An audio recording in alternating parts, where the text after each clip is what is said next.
పీడకలొచ్చింది. ఐశ్వర్య చేసిన దారుణాల గురించి ఆలోచించి పడుకునేసరికి ఇలాంటి కలొచ్చుంటుంది.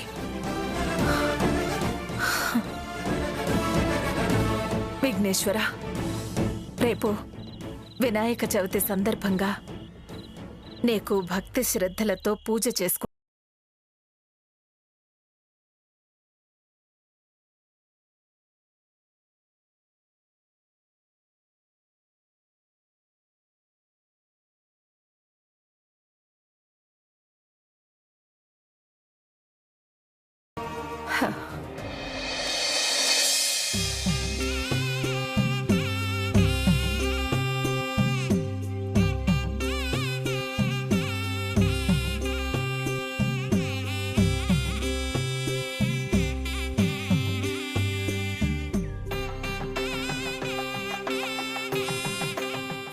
శ్యామా, పూజ మొదలు పెట్టేశావా?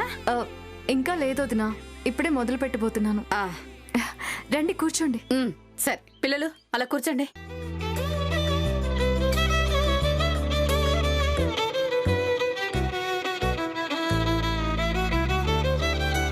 ఇదేంటత్తా, మీ వినాయకుడు కలర్ఫుల్ గా లేడు? మా ఫ్రెండ్ వాళ్ళ ఇంట్లో వినాయకుడు చాలా కలర్ఫుల్ గా ఉన్నాడు తెలుసా?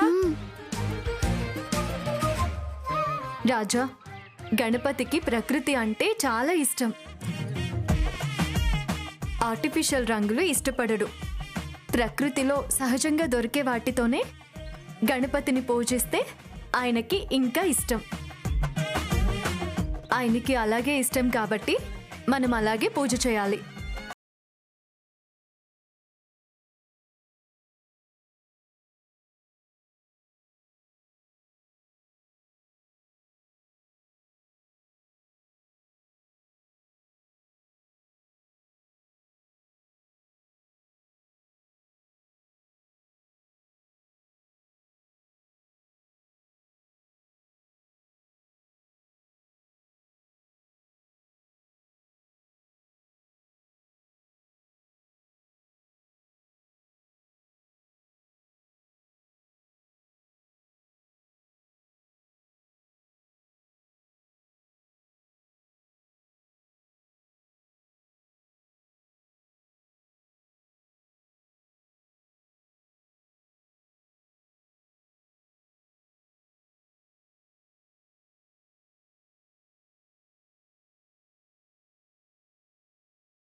స్వామి వినాయక, మా అత్తయ్య మామయ్యలు మమ్మల్ని అర్థం చేసుకొని ఇక్కడికి వచ్చారు.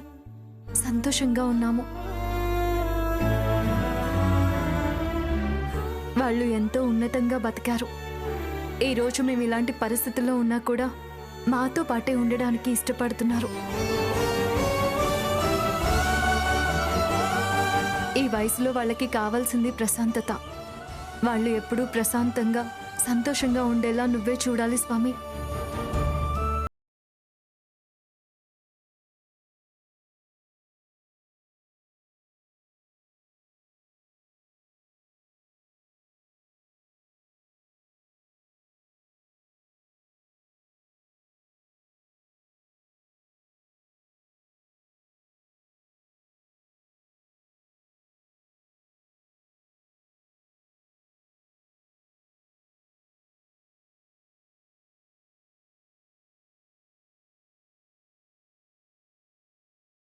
నేను దేవుడు ఉన్నాడని నమ్మడం అనేది శ్యామ నా జీవితంలోకి వచ్చాకే మొదలైంది.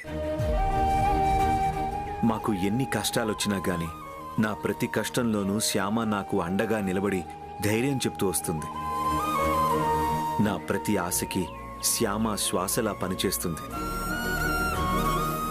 ఇప్పుడు మేం పెట్టిన బిజినెస్ సక్సెస్ అయ్యి మా తాత ముత్తాతలు పెట్టిన కంపెనీ పేరుని నిలబెట్టేలా చేయి స్వామి. విఘ్నేశ్వర, కూతుర్లు లేని మాకు శ్యామ మమ్మల్ని కన్న కూతురు కంటే ఎక్కువగానే చూసుకుంటోంది.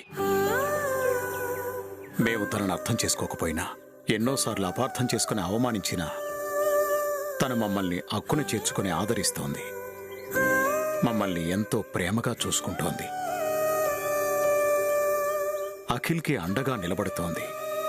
అఖిల్ శ్యామాలు స్టార్ట్ చేసిన బిజినెస్ సక్సెస్ అయ్యేలా చూడు స్వామి.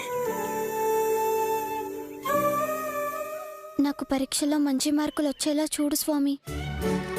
మా పిన్ని నన్ను బాగా చూసుకునేలా ఆశీర్వదించు స్వామి. స్వామి, అన్ని సబ్జెక్టులు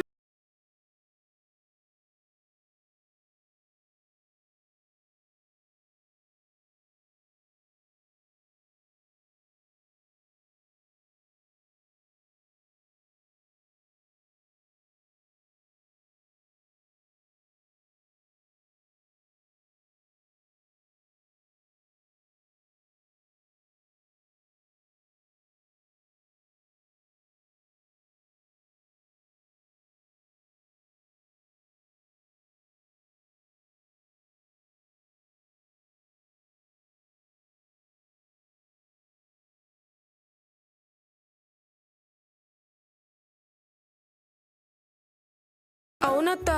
ఓం గం గణపతే నమః అంటూ నువ్వు మనస్ఫూర్తిగా గణపతిని ప్రార్థించావనుకో,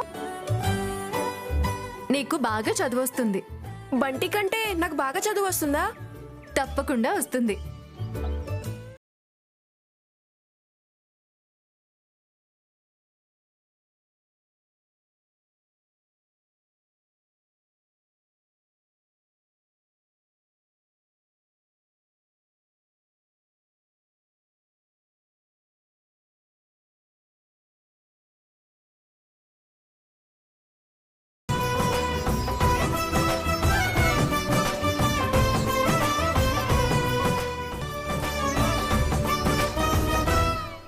అత్తా, నువ్వు పాటలు బాగా పాడతావు కదా, గణేశుడి మీద ఏదైనా ఒక పాట పాడత్తా.